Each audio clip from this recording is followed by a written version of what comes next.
Hello again, my conference brothers in the Vincentian family. Today we have with us Father Pat Griffin.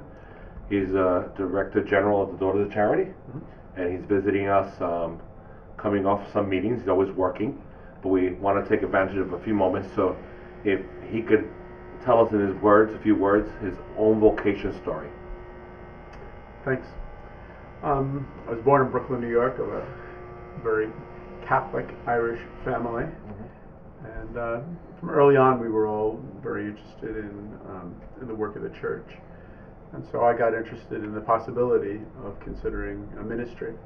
So when I was in grade school, one of the Vincentian Vocation directors came. So I was in the 5th grade. Wow. And someone came to talk in the school and invited us to come take a look at the high school seminary. And so I did. I went to the high school seminary at Princeton, and I liked the ministry that the Vincentians were doing, and so I decided to go to the high school seminary. And so I went to our seminary at Princeton for 4 years, and then I continued on to high school, to college at Niagara, novitiate in theology. I was ordained in 1979. Very kind of simple enough story. I was attracted to the work that the Vincentians did, and as I spent more and more time with the Vincentian priests and learning about the ministry, I really got committed. You said the ministry.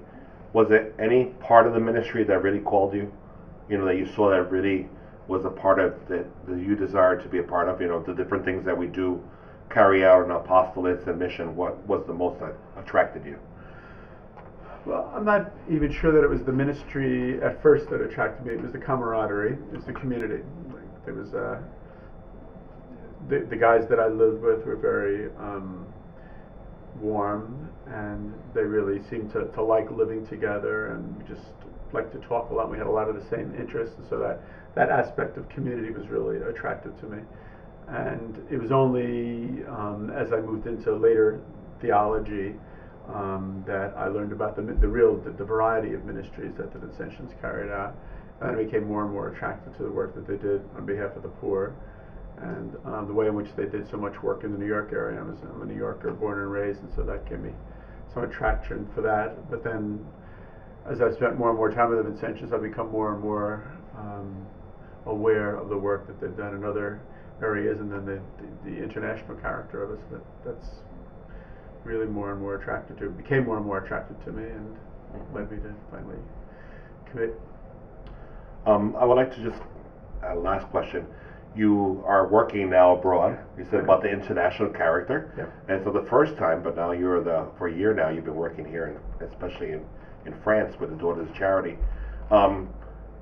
Besides, if you can tell us so much about your activities, what it entail, can you also, maybe for our seminarians, give a message there of their vocations to light their fire a little more from your own experience? Yeah, my ministry at the moment is as the Director General of the Daughters of Charity, as you pointed out. Since the time of St. Vincent, so for 350 years or more, there's always been a Vincentian who's worked specifically with the Daughters of Charity. And so right now in this era, that's me. I work on behalf of the Superior General. But right from the very first, there's been this level of cooperation between the Congregation of the Mission and the Daughters of Charity, and the way in which we support each other in ministry. And so what I do now is I work with the Daughters of Charity, and I specifically have the responsibility of supporting and encouraging them in our common charism on behalf of the poor.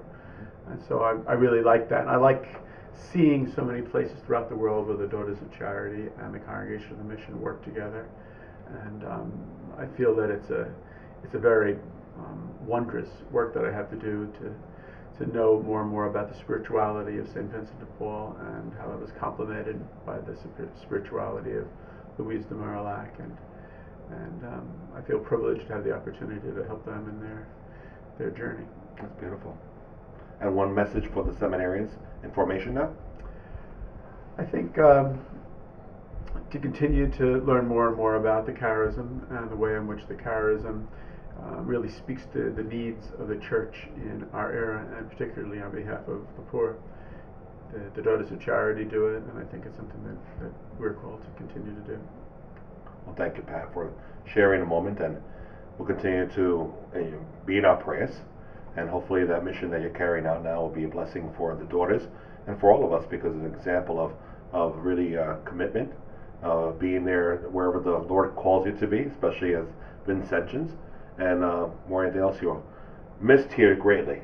And we continue to try to carry out what we can. So thank you for that. Thank you for being with us. You're welcome.